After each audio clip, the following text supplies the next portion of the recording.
3 to 5 inches of snow in the next 6 hours. But that is not the story. The story is what happens at hour 7. The story is what happens when your power goes out at 2 p.m. and your neighbor with the generator pretends not to see you. The story is what happens when you reach 76 years old, you live alone, and nobody knows you are there. I am seeing thousands of comments right now. Dallas, Texas asking if they were safe. Huntsville, Alabama wondering about ice. Pamela in Spartanburg, South Carolina, who asked me yesterday, is this coming for us? Charlotte, North Carolina, hoping for snow, not sleet. I am going to answer every single one of those questions in this video. But first, the 3 cities getting destroyed right now. Not tomorrow, not later today. Right now, Providence, Rhode Island, you have 3 inches on the ground already. By noon, you'll have 7. By 2 p.m., you'll have 10. Your peak is happening right now, 10 a.m. to 3 p.m., and if you're rewatching this after 10 a.m., you already missed your window to leave. New Bedford, Massachusetts. You are 30 minutes behind Providence. Same timeline, same totals. 8 to 10 inches. Your worst hours are 11 a.m. to 4 p.m. If you are on the road right now, get off. Find a parking lot, find a hotel. Do not try to make it home. Cape Cod, you are in the absolute bullseye. Barnstable, Hyannis, Yarmouth, you are getting 11 inches, maybe 12. Ocean effect snow is amplifying everything. Your worst window is 9 a.m. to 5 p.m. That 8 hours of heavy snow, 2 to 3 inches per hour. Visibility near 0. If you can see this message, you are already too late to drive anywhere. And to everyone else watching, everyone in the other 77 cities I am about to call out by name, your time is coming. Some of you have 3 hours, some of you have 6 hours, but all of you need to stop what you are doing and listen to every word of this video. Because I am not just going to tell you how much snow you're getting. I'm going to tell you how to survive when your power goes out, how to keep your baby warm when your heat stops working, how to help your neighbor who is 78 years old and too proud to ask for help. Before I go any further, let me address the question I am seeing in hundreds of comments. Which cities are actually getting hit? What about my city? Why don't you ever mention my location? I hear you, and here is my promise. I am going to mention 80 cities by name in this video. Not 5 cities, not 10 cities. 80. And I am going to tell you exactly when your snow starts, when it peaks, and when it ends. But right now, these are the 3 zones getting hammered in the next 6 hours. Zone 1, Providence, Rhode Island to Cape Cod, Massachusetts. You're already in it. Snow started between 6:30 and 7:30 a.m. It's intensifying right now as I am speaking. Your peak is 10 a.m. to 3 p.m. By 2 p.m., some of you will have 8 to 10 inches on the ground. The worst 5-hour window of this entire storm. If you are in this zone and you are not home, find shelter now. Not in 20 minutes, now. Zone 2, Hartford, Connecticut to Worcester, Massachusetts. You are 30 minutes behind Zone 1. Snow started between 7:30 and 8:30 a.m. Your heaviest snow hits between 11 a.m. and 5 p.m. 6 to 8 inches total, possibly 9 in the higher elevations west of Worcester. Your roads are passable right now. In 2 hours, they 1 TB. Make your decision now. Zone 3, Portland, Maine, and the New Hampshire seacoast. You start later, but you get hit harder. Snow begins around 10 to 11 a.m. It peaks at 3 p.m. And here's the thing nobody is talking about. Your snow doesn't stop at midnight like everyone else. You're getting snow until 1 or 2 a.m. Saturday morning, 8 to 10 inches guaranteed. Possibly 12 in the higher elevations. Portland, you're getting more snow than Boston, more than Hartford, more than New Haven. You're getting a foot of snow and nobody's talking about it. I'm talking about it now. And to everyone commenting, what about the Midwest? What about the South? This storm is only hitting the Northeast. I'll explain exactly why in 3 minutes. But first, I need to tell you something that might save your life. At minute 5 of this video, I am going to reveal the most dangerous 3-hour window of this entire storm. Not the time with the most snow, the most dangerous time. The time when more people will die than any other time in the next 48 hours. But before I get there, I need to address something I am seeing in hundreds of comments. This is nothing compared to Texas 2021. We had worse in the blizzard of 78. Minnesota gets this every week. Why is this even news? Let me tell you exactly why this matters. You were right. This is not Texas 2021. That storm killed 246 people. 246. Let me say that again so it sinks in. 246 people died. Not from snow, from ice. From a power grid that collapsed because Texas has zero infrastructure for winter weather. People froze to death in their homes, sitting in their living rooms, wearing every piece of clothing they owned. They froze to death. And you know what the worst part was? It was preventable. Every single death was preventable. If the grid hadn't failed, if the power company had winterized their equipment, if elected officials had prepared instead of flying to Cancun. I am seeing comments from people in Texas right now, people who lived through that, people who lost family members, people who spent a week without power in 15-degree weather, and they re-saying, I have PTSD from that storm. I am terrified it's going to happen again. Let me be very clear. This is not Texas 2021. This storm is hitting the Northeast. The Northeast has infrastructure. The Northeast has snowplows. The Northeast has salt trucks. The Northeast has power lines that are designed for ice and snow. But that doesn't mean people want to die, because people die in every winter storm, not from the snow. From the decisions they make, you are also right. This is not the blizzard of '78. That storm dropped 30 inches on Boston in 24 hours. 30 inches. Drifts up to 15 feet, wind gusts of 90 miles per hour, waves 20 feet high crashing over the seawall. That storm killed 99 people, trapped thousands in their cars on Route 128 for 3 days. 3 days. People gave birth in their cars. People died in their cars. This storm is not that. We re-looking at 6 to 10 inches over 18 hours. That is manageable. That is survivable. But here's what you need to understand. The blizzard of '78 killed 99 people, even though everyone knew it was coming, even though the forecast was accurate, even though people had 24 hours to prepare, they still died. Why? Because they didn't take it seriously, because they thought they could drive home, because they thought they could make it to the store, because they underestimated Mother Nature. And to the people from Minnesota commenting, this is just a Tuesday for us, you are absolutely right. This would be a normal day for you, but you have different infrastructure, you have different equipment, you have different experience. Minnesota has 10,000 snowplows, Massachusetts has 2,000. Minnesota spends $300 million per year on snow removal. Massachusetts spends $80 million. Minnesota drivers learn how to drive in snow when they reach 16 years old. Massachusetts drivers panic when they see a snowflake. So yes, Minnesota, you've seen worse. But that doesn't make this insignificant for the 50 million people in the path of this storm. 50 million people affected, thousands of flights canceled, school closures across 6 states, dangerous driving conditions for 24 hours, wind chills below zero tonight. Potential power outages lasting up to 48 hours. That's significant. Even if it's not historic, and to the Southerners watching right now thinking, thank God it's not us, I have bad news. Your time is coming. I am tracking 2 more systems for next week.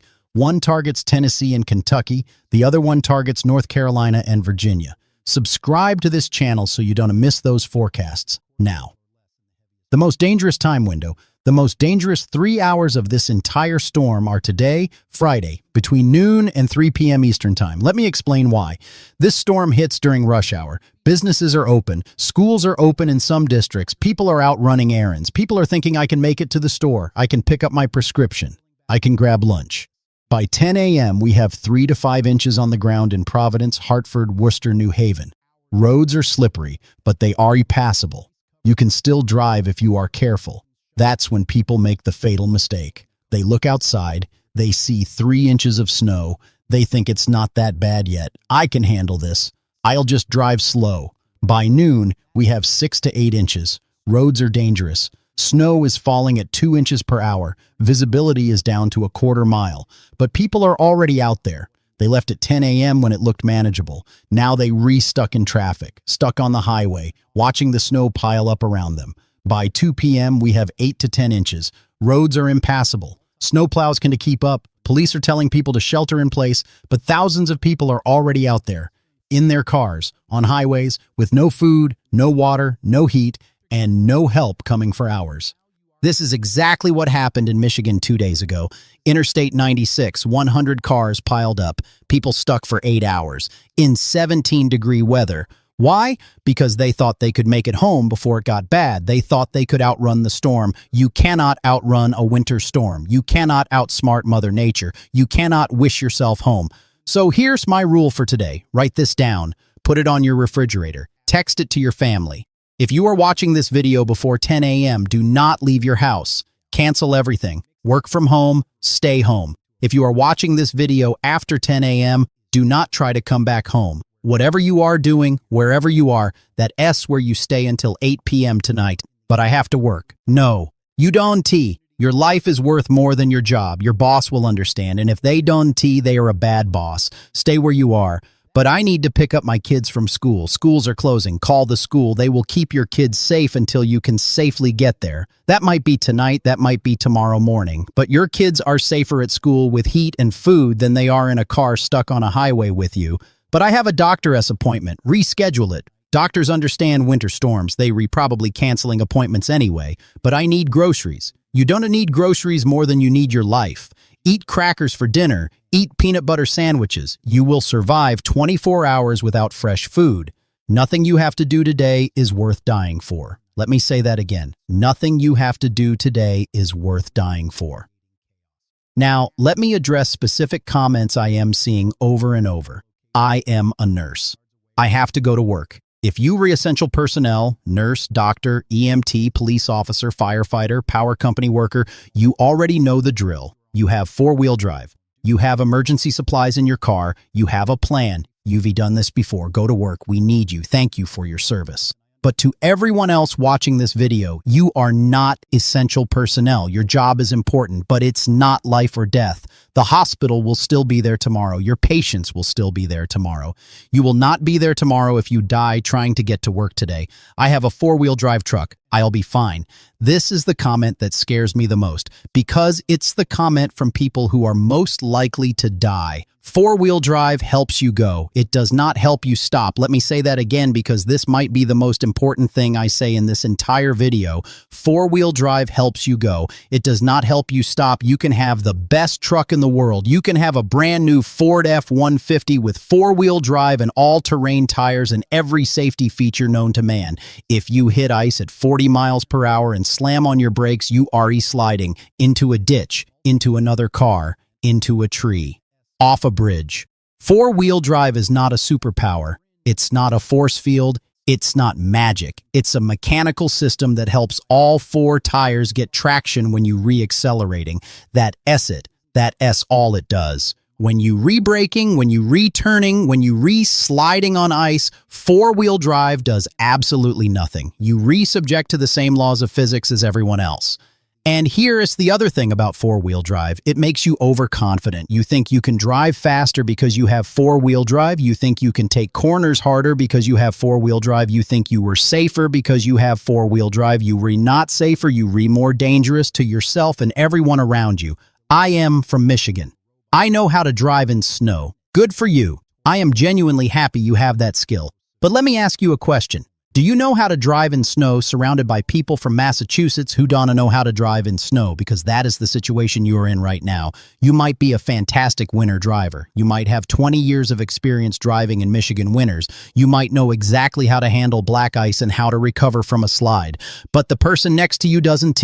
The person next to you is from Florida. They moved to Boston 2 years ago. They've never driven in snow in their life. They redoing 60 miles per hour in a rear-wheel drive sedan with bald tires and no idea what they are doing. And when they slide into your lane, when they lose control and hit your car, your 20 years of experience doesn't matter. Your four-wheel drive doesn't matter. You are in an accident. You re-stuck on the side of the road. You re-part of the problem. You can control other drivers. The only thing you can control is whether you were out there with them. So don't be out there. Stay home. I already went to the store. Shelves are empty. Everything's sold out. I am seeing this comment everywhere. Hundreds of you saying the same thing. Grocery stores are sold out of bread, sold out of milk, sold out of eggs, sold out of toilet paper. The entire dairy section is empty. The bread aisle is empty. People are panicking. First, let me address the panic buying. You do not need 47 loaves of bread. You do not need 6 gallons of milk. You do not need to make milk sandwiches for the next 6 months. This storm lasts 24 hours. Not 6 months, 24 hours. You will survive on crackers and peanut butter. You will survive on canned soup. You will survive on granola bars and nuts. You do not need fresh bread. You do not need fresh milk.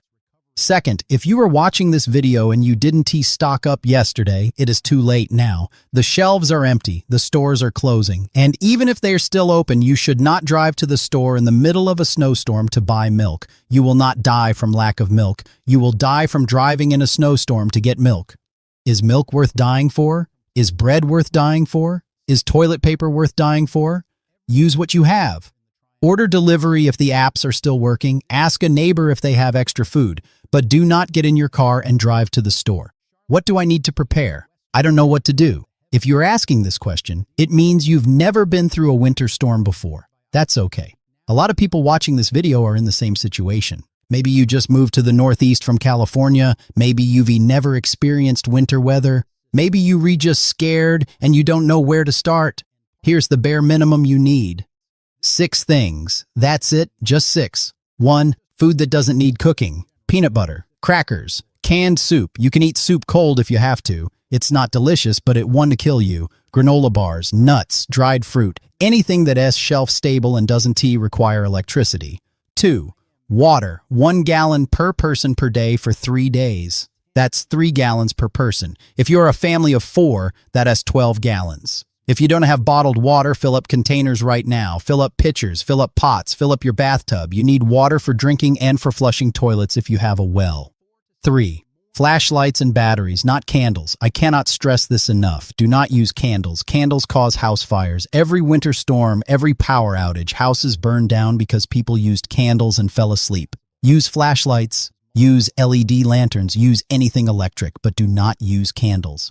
4. Charge all your devices right now. Phone, laptop, tablet, power banks, wireless headphones, everything with a battery. Charge it to 100% right now while you still have power. Your phone is your lifeline. If power goes out, you need your phone to work. 5. Medications. If you take prescription medications and you're running low, call your pharmacy right now. Explain that there's a storm coming and you need an emergency refill. Most pharmacies will do this. Most insurance companies will approve it. Do not wait until Monday to refill a prescription you need today. 6. Keep your gas tank full. If you have a car, fill up the gas tank right now. If power goes out and your house gets cold, you can sit in your car with the heat on, but only if you have gas, and only if you park the car outside, not in your garage. Carbon monoxide poisoning kills people every winter storm. That's it, those 6 things. You don't need 50 things. You don't need a month's worth of supplies. You need those 6 things for the next 48 hours, and if you can to get those 6 things, if the stores are closed, if you don't have money, if you don't have transportation, call 211 right now. 211 is the emergency services hotline. They will help you. They will bring you food. They will bring you water. They will move you to a warming center, but you have to call. They can help you if they don't know you need help. Okay, now I am going to do what I promised. I am going to call out 80 cities by name. I am organizing this by state and by storm track because weather doesn't follow alphabetical order. I am going south to north following the exact path of this storm. Let's start in Connecticut. 30 cities in Connecticut are in the path of this storm. New Haven, you are first in Connecticut. Snow started at 7 a.m., light at first. By 9 a.m., you had 2 inches. By noon, you'll have 5 to 6 inches. By 3 p.m., you'll have 7 to 8 inches. Your peak is 11 a.m. to 3 p.m. 4 hours of heavy snow, 1 to 2 inches per hour. Total accumulation, 7 to 9 inches. Your roads are bad now. They'll be impassable by 1 p.m. Bridgeport, you are on the coast right next to New Haven. Same timeline. Snow started 7:30 a.m. You are 30 minutes behind New Haven on every milestone. Peak is 11:30 a.m. to 3:30 p.m. Total 6 to 8 inches. Coastal wind gusts up to 35 miles per hour will create blowing snow. Visibility near 0 during peak hours. Stamford, you are the furthest south in Connecticut. You are also on the coast. That means you might see some mixing early in the storm. Rain mixing with snow before 9 a.m., but by 10 a.m. it's all snow, and it stays snow through 5 p.m. Total accumulation 5 to 7 inches, less than New Haven because of the early mixing. Hartford, state capital, you are inland, higher elevation than the coast. That means colder temperatures. That means more snow. Snow started 8 a.m. By 11 a.m. you have 4 inches. By 2 p.m. you have 7 to 8 inches. Peak is noon to 4 p.m. Total accumulation 8 to 10 inches, possibly 11 in the western suburbs like West Hartford and Farmington. Waterbury, you are west of Hartford. You are in the hills. You at higher elevation. Hills always get more snow than valleys, always. Snow started 8:30 a.m. Peak is noon to 5 p.m. Total accumulation 9 to 11 inches. Some areas in Watertown and Thomaston might see 12 inches. New Britain, URE between Hartford and Waterbury. Elevation-wise, precipitation-wise, URE right in the middle. Total accumulation 8 to 10 inches. Peak is 12:30 p.m. to 4:30 p.m. Bristol, home of ESPN. I am seeing comments from people who work at ESPN asking if they should go home. Yes, go home now. If you wait until noon, you won to make it. Your campus is going to lose power. The broadcast might go down. Total snow 9 to 10 inches. Meriden. URE on Interstate 91 between New Haven and Hartford. That highway is going to be a disaster zone between 1 p.m. and 6 p.m. If you are on I-91 right now, get off at the next exit. Find a hotel, find a parking lot. Do not try to make it to your destination. Total snow 7 to 9 inches, Danbury, Western Connecticut near the New York border. You're far enough west that you start later. Snow begins around 9 a.m., but you get hit just as hard as everyone else. Peak is 1 p.m. to 5 p.m. Total 8 to 10 inches. Norwalk, coastal city between Bridgeport and Stamford. Some mixing possible early morning. All snow by 11 a.m. Total 6 to 8 inches. I am seeing comments from Willimantic in Eastern Connecticut. Donna, you commented 2 hours ago that snow just started at your location. That's exactly right on schedule. You are east of Hartford. You are at higher elevation in the hills. Your total 7 to 9 inches. Peak is 1 p.m. to 5 p.m. West Haven, East Haven, Milford, Shelton, Stratford. All the southern Connecticut towns along I-95. You are all in the same boat. 6 to 8 inch range. Coastal wind making it worse. Peak is 11 a.m. to 4 p.m. Enfield, Windsor Locks, Manchester, Vernon. Northern Connecticut suburbs around Hartford. You're all getting hammered. 8 to 10 inches. Peak noon to 5 p.m. Torrington, Litchfield, Winsted. Northwestern Connecticut hills. This is where the big numbers are. 9 to 12 inches because of elevation. Some locations above 1,000 feet elevation might see 13 inches. Peak is 1 p.m. to 6 p.m. Groton, New London, Mystic. Southeastern Connecticut coast. Someone from Mystic commented yesterday asking any word on Mystic. Yes, I have word on Mystic. You are coastal, so there's a risk of mixing. Sleet possible before 10 a.m., but models show mostly snow. Total accumulation 6 to 7 inches. Now Rhode Island.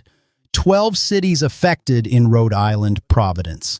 The absolute bullseye of this storm. You're getting hit first, you're getting hit hardest. Snow started 6:30 a.m. By 9 a.m. you had 3 inches.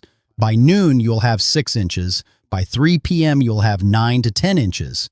Peak is 10 a.m. to 3 p.m. 5 hours of intense snow, 2 to 3 inches per hour at times. Total accumulation 9 to 11 inches. This is the worst you've seen in 5 years. I'm seeing hundreds of comments from Providence. People asking, are we really getting 11 inches? Is this hype? Is this exaggeration? No, this is not hype. This is reality. You are getting 11 inches, maybe more. The forecast models all agree. The European model says 11 inches. The American model says 10 inches. The Canadian model says 12 inches. This is happening. Prepare accordingly. Pawtucket, Cranston, Warwick, Providence suburbs, you're all getting the same as Providence. 9 to 11 inches, peak 10 a.m. to 3 p.m. Newport, you are on the coast. You are surrounded by ocean on 3 sides. Ocean water temperature is 40 degrees. That means you might see rain mixing with snow early morning before 9 a.m. But by 10 a.m., the cold air wins. It is all snow. And you are in a convergence zone where winds from the ocean meet the storm system. That creates enhanced lift. That creates heavy snow. Total 8 to 10 inches, possibly 11. Bristol, Tiverton. Eastern Rhode Island near the Massachusetts border, 7 to 9 inches. Peak 11 a.m. to 4 p.m. Woonsocket, Northern Rhode Island. You border Massachusetts. You at slightly higher elevation. Total 8 to 10 inches. Peak is 11 a.m. to 4 p.m. Westerly. Southwestern coast. You are the furthest from the storm center. Some mixing possible. Total 6 to 8 inches with possible sleet mixing in. Middletown, Portsmouth, Narragansett. Coastal communities around Newport, 7 to 9 inches. Ocean effect enhancement possible. Now Massachusetts. 25 cities in Massachusetts getting hit. Boston. The big question everyone is asking, how much is Boston getting? The answer is 5 to 7 inches. Some of you are reading that and thinking, wait, less than Providence, less than Hartford? How is that possible? Hear us why. You are farther from the storm center. The storm center is tracking just south of Cape Cod. Providence is perfectly positioned where all the moisture converges. Boston is 40 miles northwest. You are still in the heavy snow band, but you are not in the bullseye. Snow starts 8 a.m. in Boston. Light at first, 1 inch per hour. By 11 a.m. you have 3 inches. By 2 p.m. you have 5 inches. Peak is noon to 5 p.m. Total accumulation, 5 to 7 inches. Southern suburbs like Quincy and Braintree might see 8 inches, but downtown Boston, Cambridge, Somerville, you are in the 5 to 7 range. Hundreds of comments from Boston asking about specific neighborhoods. Let me break it down. Cambridge, same as Boston proper, 6 to 7 inches, peak noon to 5 p.m. Somerville, same as Cambridge, 6 to 7 inches. Brookline, same as Boston, 6 to 7 inches. Quincy, south of Boston, you are closer to the storm track, 7 to 8 inches. Newton, west of Boston, slightly higher elevation, 7 to 8 inches. Waltham, same as Newton, 7 to 8 inches. Medford, Malden, Everett, north of Boston, 5 to 7 inches. Worcester, now we were talking, you are inland. You were at higher elevation, you rewrite in the path. This is your big one. Snow starts 8:30 a.m. By noon, you have 4 inches. By 3 p.m., you have 7 inches. Peak is 1 p.m. to 6 p.m. 5 hours of heavy snow. Total accumulation, 9 to 11 inches, possibly 12 in the western suburbs. Someone commented yesterday, Worcester always gets more than Boston. You're exactly right. Elevation matters.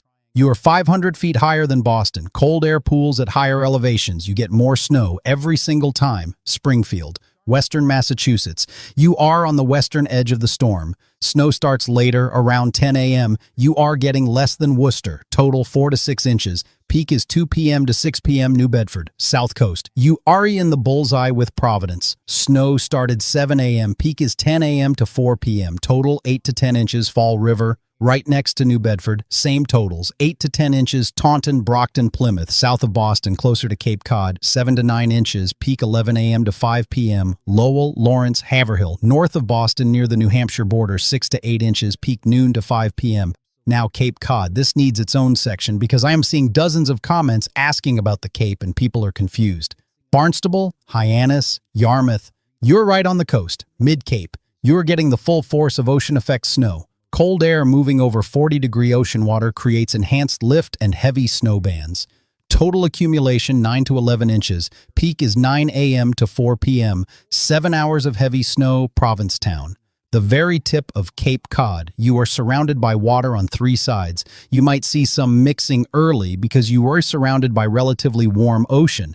But by 10 a.m. it's all snow. Total 8 to 10 inches. Martha S. Vineyard and Nantucket. The islands. Someone from Nantucket commented, will we get snow or rain? You'll get both. Rain until 11 a.m., then change over to snow, then heavy snow from noon to 6 p.m. Total accumulation, 6 to 8 inches of snow after the rain stops. The rain doesn't account towards snow totals. 6 to 8 inches is pure snow. Falmouth, Sandwich-Bourne, Western Cape Cod, 7 to 9 inches. Less than mid-Cape because you are farther from the ocean effect enhancement. Massachusetts, Berkshires, Western Mountains.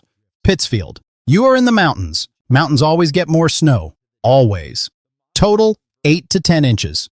Peak noon to 6 p.m. North Adams, Williamstown, Northern Berkshires, 8 to 10 inches. Great Barrington, Stockbridge. Southern Berkshires, 7 to 9 inches. Now New Hampshire, 8 cities affected. Manchester, largest city in New Hampshire. Snow starts 9 a.m. Peak is 1 p.m. to 6 p.m. Total, 7 to 9 inches. Nashua. Southern New Hampshire, right on the Massachusetts border, same timing as northern Massachusetts. Total 7 to 9 inches, peak noon to 5 p.m. Concord. State capital, inland location means colder temperatures, total 8 to 10 inches. Peak 1 p.m. to 6 p.m. Portsmouth, seacoast city. This is important. You are right on the ocean. Ocean effect snow is going to enhance your totals. Cold northwest winds moving over the ocean will create snow bands. Total 8 to 10 inches, possibly 11. Peak is noon to 6 p.m. Dover, Rochester, Durham. Seacoast region, same as Portsmouth. 8 to 10 inches with ocean effect enhancement. Keene, Western New Hampshire. You are on the western edge of the storm. Total 5 to 7 inches. Peak 2 p.m. to 7 p.m. Now Maine. 5 cities, but Maine is getting destroyed. Portland, Maine's largest city, and you are getting slammed. Snow starts 10 a.m. That is later than everyone else, but you make up for it with intensity and duration. Peak is 2 p.m. to 8 p.m., 6 hours of heavy snow, and your snow doesn't stop at 8 p.m. It continues until midnight. Some areas until 2 a.m. Total accumulation 10 to 12 inches. Wait, more than Boston? Yes, way more than Boston. Here, SY, you are farther north. That means colder temperatures, no mixing, all snow, no sleet, no rain, pure snow from start to finish. You're getting the back end of the storm. The back end is actually stronger than the front end. The storm is wrapping up. Cold air is wrapping around the backside. That creates enhanced snowfall rates. You are getting ocean effect enhancement. Cold air moving over the Gulf of Maine creates additional moisture and additional lift. All of that combines to give you a foot of snow, maybe 13 inches in some locations. I am seeing dozens of comments from Portland saying we always get forgotten. Not today. Today you are the headline. Today you are the main story. Prepare for a foot of snow. South Portland, Westbrook, Scarborough, same as Portland. 10 to 12 inches, Kennebunk, Biddeford, Saco. Southern Maine coast, 9 to 11 inches, Brunswick, Bath. Mid-coast Maine, 8 to 10 inches, Augusta, state capital, inland location, 7 to 9 inches, Lewiston, Auburn, Twin Cities, inland, 7 to 9 inches, Bangor, northern Maine. You are farther north, so you start even later. Snow begins around noon, but you still get hit. Total 6 to 8 inches. Peak 2 p.m. to 9 p.m. Vermont, 3 cities, Burlington, western edge of the storm. Lake Champlain might create some lake effect, but not much. Total 4 to 6 inches. Peak 1 p.m. to 7 p.m. Montpelier, state capital, higher elevation than Burlington, total 6 to 8 inches, Brattleboro. Southern Vermont, 5 to 7 inches, New York, 3 cities affected in this storm. Albany, capital region, western edge of the storm, some of you will get 6 to 8 inches. Western suburbs might only get 3 to 5. It depends on the exact track of the storm. Right now, the track is slightly east, which means Albany is on the edge. Peak is 1 p.m. to 7 p.m. Troy, Schenectady, same as Albany, 5 to 8 inches, depending on exact location. New York City. I know hundreds of you are watching from New York asking, what about us? What about Manhattan? What about Brooklyn? This storm misses you. You will get 1 to 3 inches at most, mainly north of the city. Bronx might see 3 inches. Manhattan and Brooklyn, 1 to 2 inches. This is not your storm. Your storm is coming next week, but not this one. Okay. That S80 cities. Now let me break down the timeline hour by hour because timing is everything in a winter storm. 6 a.m. to 9 a.m. Early arrival phase. Providence, New Bedford, Cape Cod, snow begins. Light at first, ½ inch to 1 inch per hour. New Haven, Hartford, Worcester, snow begins between 7 and 8 a.m. Same intensity, 9 a.m. to noon, intensification phase. Providence, New Bedford, Cape Cod, snow ramps up dramatically, 2 to 3 inches per hour. This is when it gets serious. This is when roads go from passable to impassable. Hartford, Worcester, New Haven, you hit your peak. 2 inches per hour. Boston, snow begins. Light at first. Portland, Maine, snow begins late morning around 10 to 11 a.m. Noon to 3 p.m. Absolute peak. These are the worst 3 hours of the entire storm. Providence, 3 inches per hour. Roads completely impassable. Emergency vehicles can get through. If you re-stuck on a highway, you re-staying there for hours. Cape Cod, same as Providence, 3 inches per hour. Worcester, 2 to 3 inches per hour. Hartford, 2 inches per hour. Boston ramps up to 2 inches per hour. Portland intensifies to 2 inches per hour. If you are on the roads between noon and 3 p.m., you are taking your life into your hands. I am not exaggerating. I am not being dramatic. You are literally risking your life.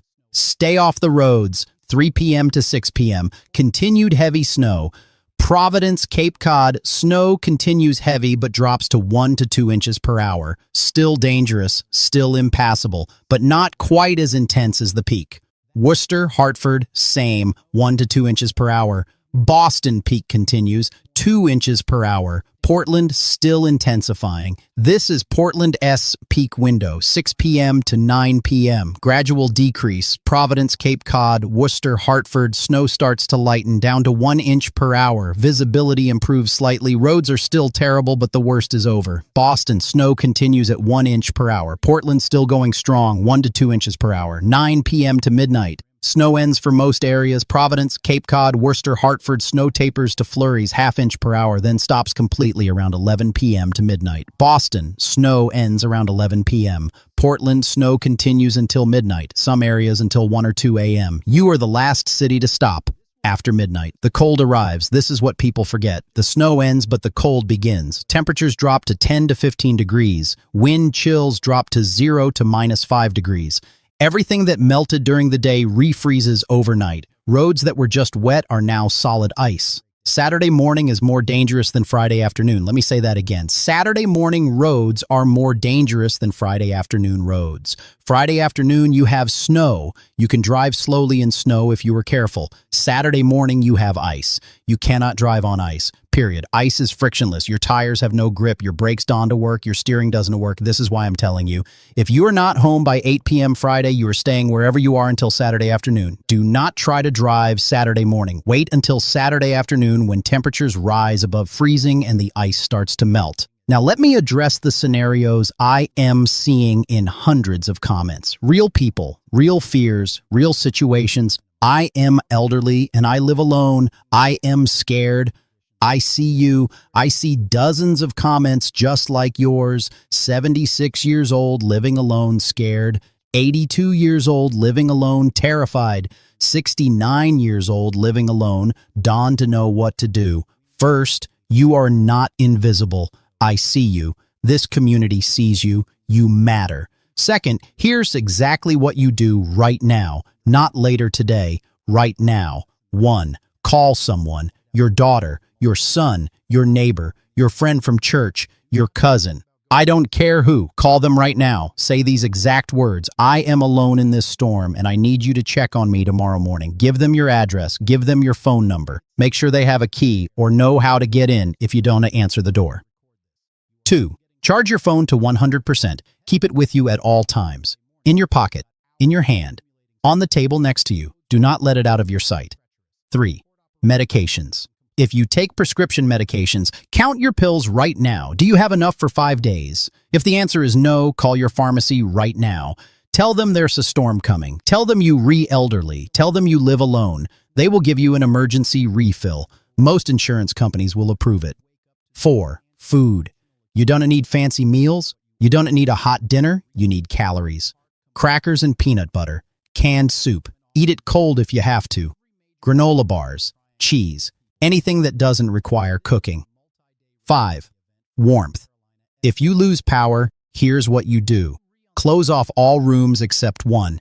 Pick your bedroom or your kitchen, whichever one is smallest. Close all the doors to other rooms. Hang blankets over the windows in the room you are staying in. This traps heat. Put on layers, undershirt, shirt, sweater, jacket. Wear them all at once. 2 pairs of socks, a hat. You lose 40% of your body heat through your head. Pile every blanket you own on your bed. Get under all of them.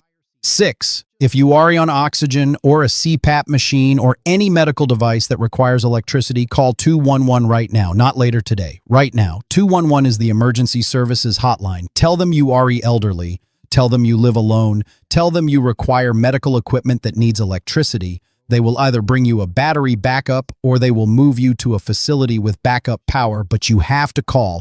They can help you if they don't know you need help. You will not die. I promise you that. You will be uncomfortable. You will be cold. You will be scared, but you will not die. You will survive this. Thousands of elderly people survive winter storms every year. You will too. To the person who commented, I am 79, I live alone, I use a CPAP machine, what happens if I lose power? Call 211 right now. Stop reading this. Pick up your phone, dial 211, tell them your situation. They will help you. They will bring you a battery backup for your CPAP, or they will move you to a warming center with power. But you have to call. I have a baby.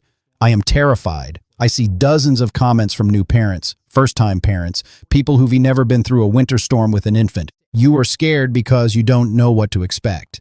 Here's what you need to know. Babies are tougher than you think. 1. Keep the baby in the warmest room with you, not in their nursery, not in their crib in another room, in the same room as you. Body heat keeps them warm. 2. Layer them appropriately. Onesie, sleeper, sleep sack, thin blanket. Not too many layers because you don't want them overheating, but more than they to wear on a normal night.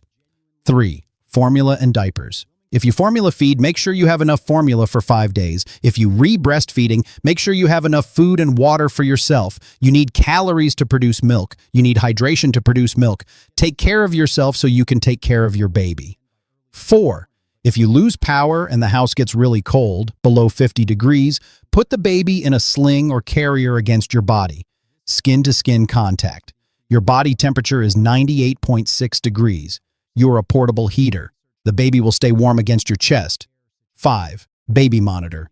If it's battery-operated, charge it. If it is plugged in, it wants to work if power goes out. Be prepared to keep the baby in the same room as you. To the person who commented, "I just had a baby 3 weeks ago. I am so scared about losing power." Your baby will be fine. Keep them fed, keep them dry, keep them warm against your body. That's all they need. Babies have survived winter storms for thousands of years. Your baby will too. I am disabled. I need help.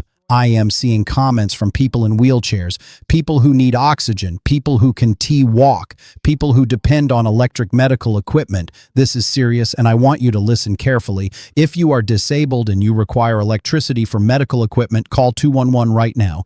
Do not wait until the power goes out. Call now. Tell them exactly what you need. I am disabled. I require oxygen 24 hours a day. I need assistance if power goes out. They will do one of 3 things. They will bring you a generator or battery backup. They will move you to a warming center with backup power, or they will put you on the priority list for power restoration. But you have to call. If you are in a wheelchair and you live in a multi-story building with an elevator, you need to tell someone. If power goes out, elevators stop working. If you can take the stairs, you retrapped. Call your building manager right now. Tell them your situation. They need to have a plan to check on you. If you use a mobility scooter or electric wheelchair, charge it to 100% right now. If power goes out, you have whatever charge is left in the battery. Use it wisely. And if your mobility device dies and you can move, call 911. This is what emergency services are for. They will come get you. They will move you to safety. But you have to call, "My heat is electric. What if I lose power?" Hundreds of comments asking this exact question. Here's the brutal truth. If you have electric heat and power goes out, your house gets cold. Fast. How fast? In 30 minutes, your house drops 5 degrees. In 1 hour, 10 degrees. In 3 hours, 20 to 30 degrees. If it's a 70 degrees inside and 15 degrees outside and you lose power at noon, by 3 p.m. your house is 40 to 50 degrees. That's cold. That's uncomfortable, but it's not fatal. Here's how you survive it. 1. Close off all rooms except one. Pick the smallest room in your house, usually a bedroom or bathroom. Everyone goes in that room. Close the door. Do not open it except to use the bathroom. 2. Insulate that one room. Hang blankets over the windows. Stuff towels under the door. This traps the heat that's already in the room. 3. Layer up. Undershirt, shirt, sweater, jacket. Wear them all. 2 pairs of socks, hat, gloves if you have them. You should look ridiculous. If you don't look ridiculous, you are not wearing enough layers. 4. Use body heat. 2 people in a closed room raise the temperature 5 to 10 degrees just from body heat. Huddle together, sleep in the same room, share blankets. 5. If you have a gas stove, you can use it for heat. Turn the oven on to 350 degrees. Open the oven door. The heat from the oven will warm the kitchen, but never leave it unattended. And never use it in a room with no ventilation. Carbon monoxide poisoning kills people every winter. 6. If you have a fireplace, use it, but only if you've used it recently. If you haven't used your fireplace in 5 years, do not start now. Your chimney is probably blocked. Birds build nests in chimneys. Leaves fall into chimneys. If you light a fire in a blocked chimney, smoke fills your house. 7. If your house gets below 40 degrees, if you shivering uncontrollably, if your fingers and toes are numb, you have 2 options. Call 211 for a warming center, or go to your car. Park outside, not in your garage. Run the engine for heat. 15 minutes of engine running, 45 minutes off. Repeat. Make sure the exhaust pipe is clear of snow or you will get carbon monoxide poisoning. To the person who commented, "My heat is electric, I don't have a generator, will I die?" No, you will not die. But you need to prepare now. Close off rooms. Get blankets. Wear layers. I have pets. How do I keep them warm? Hundreds of comments about pets. Dogs, cats, birds, reptiles, horses, chickens. Let me break this down by animal type. Indoor pets. Dogs and cats, they refine. Their fur is insulation. They evolved to survive cold weather. They'll be uncomfortable, but they all survive. Keep them in the warmest room with you. Give them extra blankets. They'll burrow into the blankets and stay warm. If you have a small dog or a hairless breed, Chihuahua, Greyhound, Italian Greyhound, Chinese crested Sphinx cat, put a sweater on them. I am serious. They need it. They don't have enough fur to insulate themselves. Outdoor animals, horses, goats, chickens. If you have livestock, you already know what to do. But for people who are new to this, horses need blankets. Blanket them now. Don't wait until Friday night.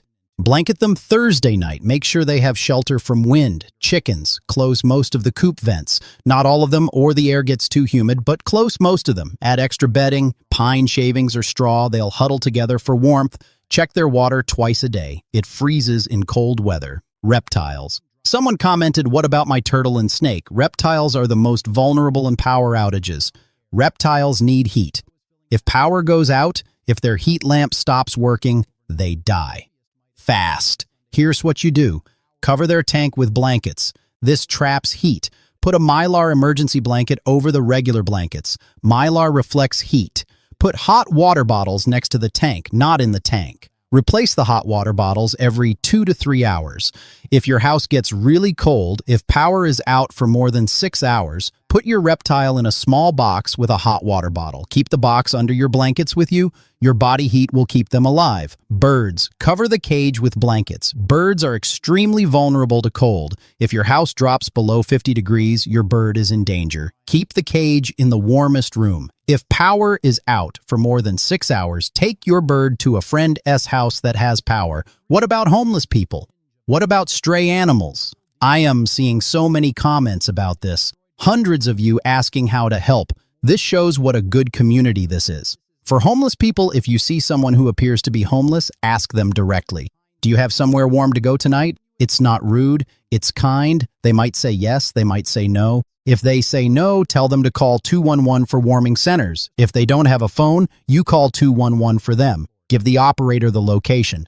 Someone experiencing homelessness at the corner of Main Street and Oak Street needs assistance getting to a warming center. The operator will send help. For stray animals, put out a box with blankets in a sheltered area. Under your porch, in your garage, under a deck, put out food, put out water. Check the water twice a day because it freezes. If you can safely trap a stray cat or dog and bring them inside, do it. If you can at least give them shelter and food.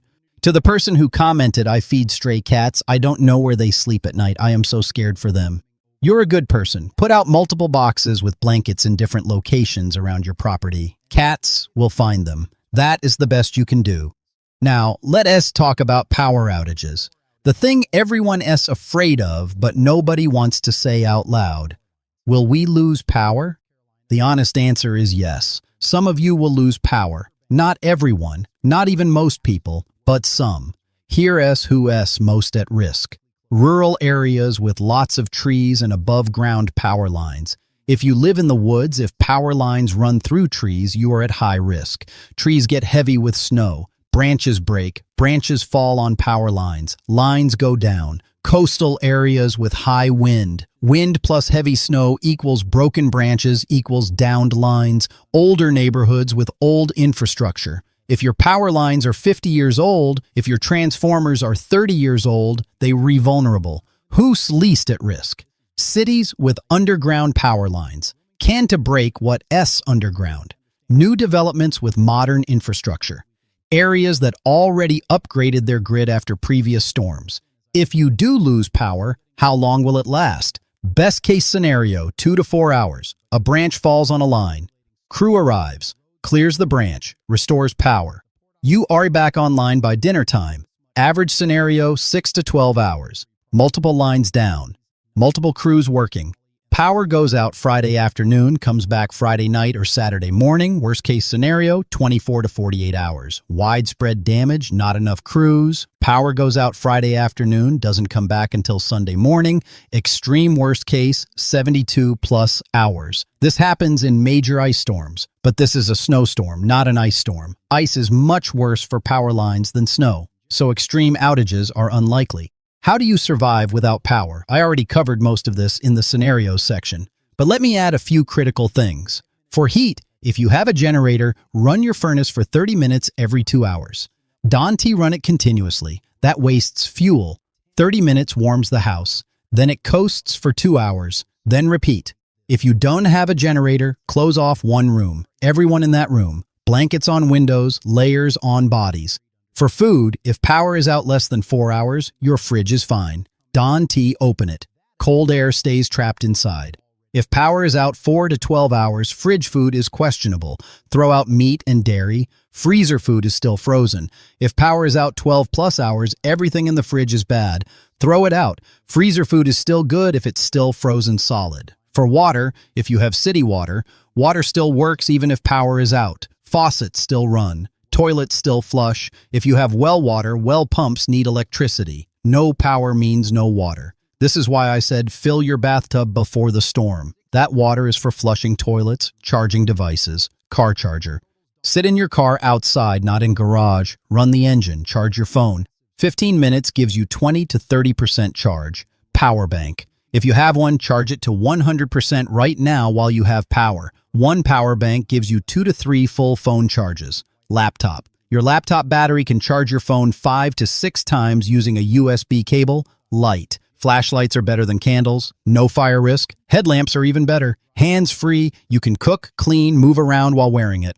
Solar pathway lights. If you have outdoor solar lights, bring them inside at night. They give 4 to 6 hours of light. Candles are last resort. And I mean absolute last resort. Never leave candles unattended. Never use them near curtains, blankets, or anything flammable. Never fall asleep with candles burning. House fires kill more people than cold. Now let me address specific power outage comments. I have a generator and I am ready. Good. But listen carefully. Run your generator outside. Not in your garage, not on your porch, not under an overhang. Outside, 20 feet from your house. Carbon monoxide has no smell. It has no color. It has no taste. It kills silently.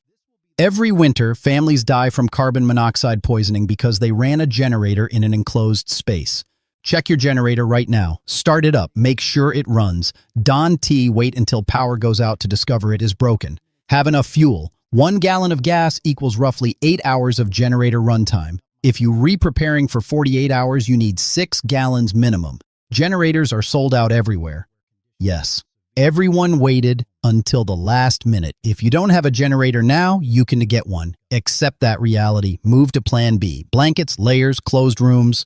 I can afford a generator. I understand. Generators cost $300 to $1,000. That's a month's rent for some people.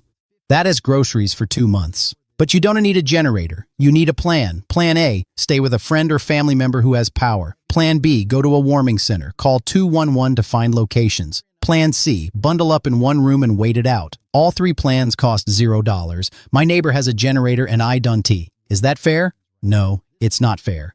Life isn't fair.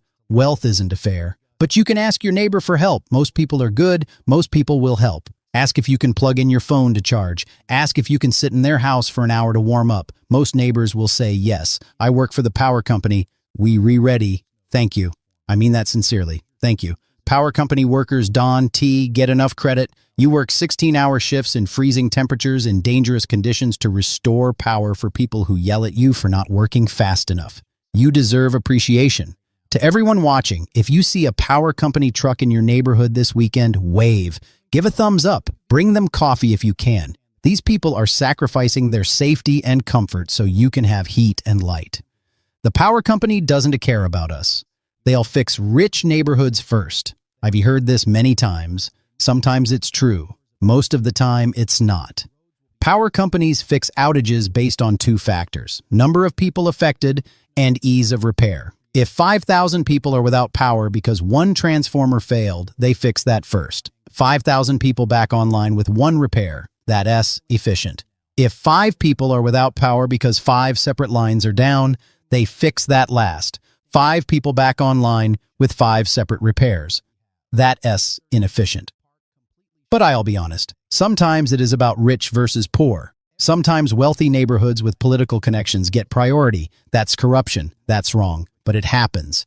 If you think you are being ignored, call your power company every 2 hours. Squeaky wheel gets the grease. Document everything. Take photos of downed lines. Write down outage times. If you are still without power 72 hours later, call your local news station. Local news loves power outage stories. Now let me tell you some stories. Real stories from real storms. Names changed for privacy, but everything else is true. 2 years ago, February storm in Rhode Island. Sarah, 63 years old, her granddaughter S wedding was scheduled for Saturday. Storm hit Friday night, 10 inches by Saturday morning. Sarah calls me Friday afternoon. Should they cancel the wedding? I said the wedding will be beautiful. Snow makes weddings magical, but some guests want to make it. Roads will be bad. The bride needs to accept that half the guest list might not show up. Wedding happened. Half the guests couldn't make it, but the ones who did, those are the people who will show up for the bride and groom in the hard times, in sickness, in health, in snowstorms. That's the silver lining. Why am I telling you this story? Because some of you have events this weekend. Birthday parties, anniversary dinners, concerts, plans you made months ago. Cancel them, reschedule them. Except that this weekend is not your weekend. It is disappointing. But disappointment is better than death. 3 years ago, Eleanor, 78 years old, Cape Cod. Her husband died the previous summer. First winter alone in 52 years of marriage. Power went out during a storm. She was alone in a dark house, temperature dropping. She wasn't scared of the cold. She was scared of being alone, of dying alone, of nobody finding her until spring. She called me crying. I don't know what to do. Nobody knows I am here. I said, call someone right now. Tell them you are alone. Tell them you need help. She called her neighbor Tom, 2 houses down, 71 years old, widower for 6 years. Tom didn't even know Eleanor was alone. He came over with a thermos of coffee and a flashlight and stayed with her until power came back. Eleanor and Tom got married 8 months later. Why am I telling you this story? Because if you are alone, you need to tell someone. Ask for help. It's not weakness, it's survival. And if you know someone who's alone, check on them. You might save a life, you might make a friend, you might fall in love. 5 years ago, Robert, 75 years old, Vietnam veteran, Manchester, New Hampshire, storm coming. He sends me a message. I've been through worse than a snowstorm. I'll be fine. I replied, you were 22 in Vietnam. You are 75 now. Your body is different. Stay inside. Don't shovel. Don't overexert yourself. He didn't listen. Went out to shovel his driveway at 9 a.m. Collapsed with a heart attack at 9:45. Neighbors found him 2 hours later. Survived, but barely. Spent 3 weeks in the hospital. Why am I telling you this story? Because I am seeing comments from people saying, I've seen worse. This is nothing. I'll be fine. Maybe you have seen worse, but you're not the same person you were 20 years ago, 50 years ago. Your heart is older, your lungs are older, your bones are older. Respect your age, respect your limitations. Stay inside. 4 years ago, small town in Maine, Baptist church, congregation of 80 people, mostly elderly. Pastor Michael calls me Friday morning. Should we cancel Sunday service? I said, yes.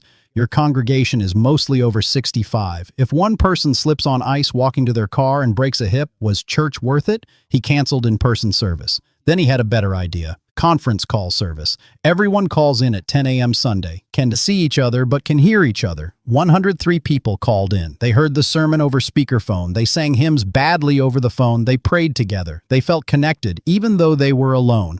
Why am I telling you this story? Because I'm seeing comments from people worried about missing church this weekend. Church is not a building. Church is community. You can worship from home. God understands winter storms. 2 years ago. Tom, pharmacist, Providence, Rhode Island. Storm hits Friday afternoon. Every business in the city closes. Tom stays open. Why? Because Mrs. Chen needs her insulin. Mr. Rodriguez needs his blood pressure medication. Ms. Jackson needs her heart medication. Tom's customers are elderly. Many don't drive. They need their medications or they die. Tom stayed open until 8 p.m. Friday in a blizzard, risking his own safety because people needed him. Why am I telling you this story? Because essential workers don't get enough appreciation. Pharmacists, nurses, doctors, paramedics, power company workers, grocery store employees, they don't get to stay home.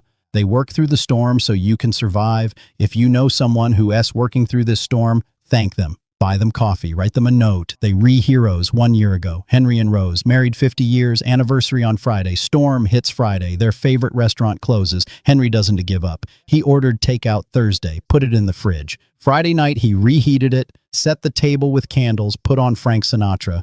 50 years together. 50 years of storms. Literal storms and metaphorical storms. They weathered all of them together.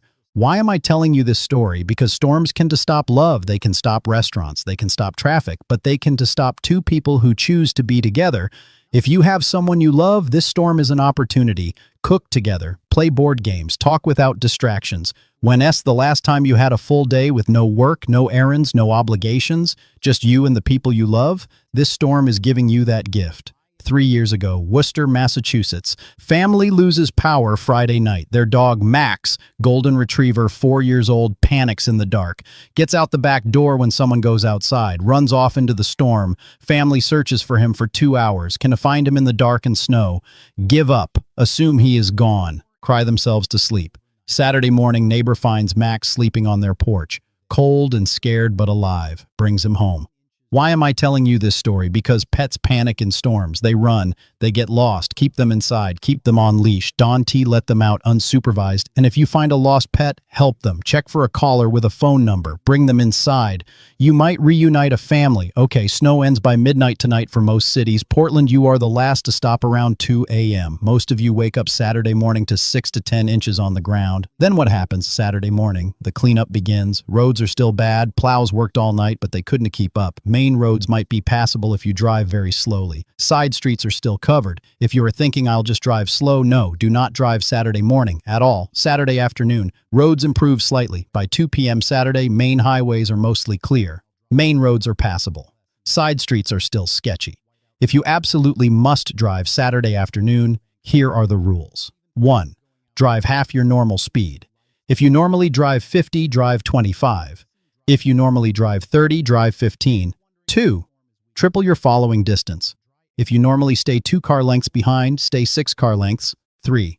Brake early and gently. Slamming brakes equals sliding. Light pressure, start braking twice as far from the stop sign as you normally would. 4. Turn slowly. Fast turns equals sliding. Slow down to 5 miles per hour before turning. 5. If you start to slide, dawn to panic. Take your foot off the gas, Don T hit the brakes, that makes it worse. Steer gently in the direction you want to go. Wait for traction to return. Saturday night, the refreeze. This is the part everyone forgets. Saturday daytime temperature 25 to 30 degrees. Some melting happens. Snow melts into water. Water runs across the road. Saturday nighttime temperature 10 to 15 degrees. That water refreezes into solid ice. Sunday morning roads are worse than Saturday morning roads. Saturday you had snow. You can drive slowly in snow. Sunday you have ice. You cannot drive on ice. Do not assume roads are safer on Sunday just because it's the day after the storm. They not safer, they more dangerous. Sunday, forget about snow. Sunday's problem is cold. High temperature, Sunday 20 degrees. Low temperature Sunday night 5 degrees. Wind chill Sunday night -5 to -10 degrees. That's dangerous cold. That's frostbite in 15 minutes cold.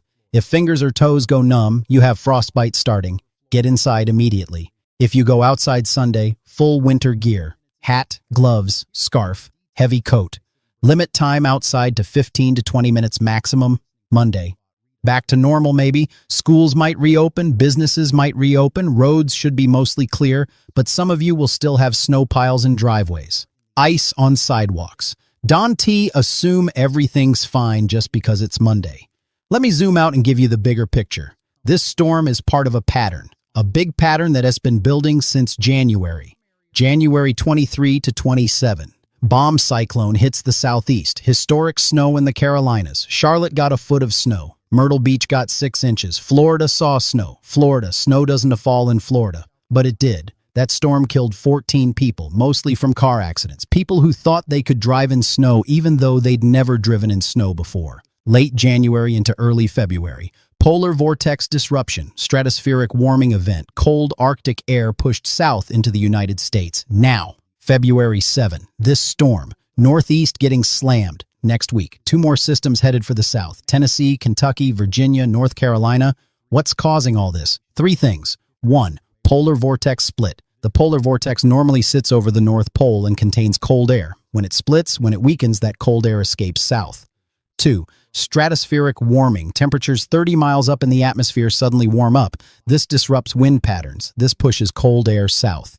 3, La Nina pattern transitioning to neutral. Ocean temperatures in the Pacific affect global weather patterns. Right now, we are in a transitional phase which creates volatility. Is this climate change? Partly. Winters are getting more volatile. We get long, warm spells followed by sudden, brutal cold snaps. Is this a natural cycle? Partly. Every 10 to 20 years, we get a winter like this. 1996, 2003, 2013, 2026. Is this weather modification? I am seeing comments asking about HARP and geoengineering. I can prove or disprove that. What I can tell you is the meteorology makes sense. Polar vortex disruption plus stratospheric warming plus La Nina transition equals winter storms. You don't need a conspiracy to explain this. But here's what matters right now. Whether it's climate change or natural cycle or government experiments, you still need to survive the next 48 hours. Debate the causes later. Focus on survival now.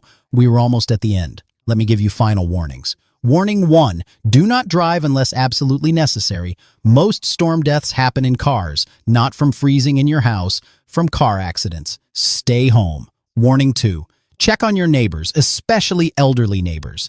Knock on their door Saturday morning. Are you okay? Do you have food? Do you have heat? Offer to shovel their driveway. Offer to bring them groceries. One act of kindness could save a life. Warning 3, do not use generators indoors. I see this every storm. Someone brings a generator into their garage to keep it warm. Carbon monoxide builds up. Entire family dies in their sleep. Generators go outside, 20 feet from the house. Every time. No exceptions. Warning 4, do not use grills or camp stoves indoors for heat. Same reason. Carbon monoxide. If you recold, wear more layers. Don't burn charcoal in your living room. Warning 5, help the animals. Bring pets inside. Put out food and shelter for strays. Check on livestock. Animals can prepare for themselves. They need you. Warning 6. This is not a snowman building storm. I am seeing comments from parents saying my kids are so excited to build snowmen and have snowball fights. Here's reality. Outside temperature will be 15 degrees. Wind will be 20 miles per hour. Wind chill will be 0 degrees. Your kids can go outside for 15 minutes to see the snow. Then they need to come inside before they get frostbite. This is not fun, playful snow. This is serious, dangerous snow. Treat it accordingly. Warning 7. Watch for scams. Every storm brings scammers. People offering tree removal for cash up front. People offering driveway plowing for $500 cash.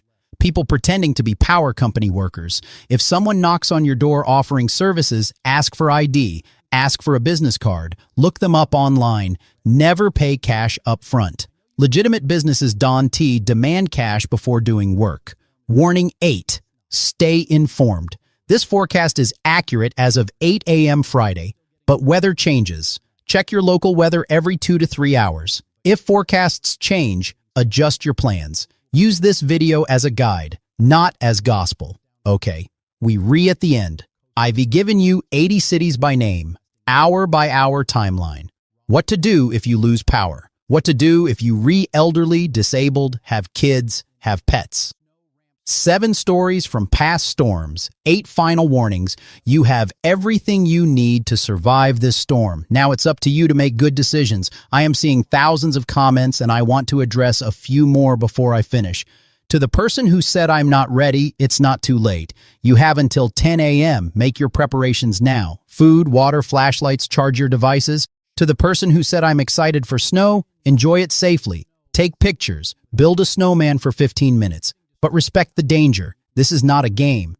To the person who asked which model is right, European or American, we won to know until it happens. Both models show heavy snow. Both models show similar totals. Prepare for the worst case scenario. To everyone who is scared, fear is normal. Fear is your body telling you to pay attention. Use that fear to motivate preparation. Then let it go. You will be okay. To everyone who is alone, you are not alone. This community is here. Comment below. Tell me where you were watching from. Tell me what you were seeing. Tell me if you need help. We'll help each other. Before I finish, I want you to do something for me. Comment your city below. Tell me where you're watching from. Tell me when your snow started. Tell me how much you have on the ground. Tell me if my forecast was accurate. I read every comment. I reply to as many as I can. This community is incredible. You help each other. You share information. You check on neighbors. You care about strangers. That's what gets us through storms. Not generators, not four-wheel drive, not expensive equipment. Community, people helping people. Stay safe this weekend. Stay warm. Check on your neighbors. Make good decisions. And I'll see you on the other side of this storm.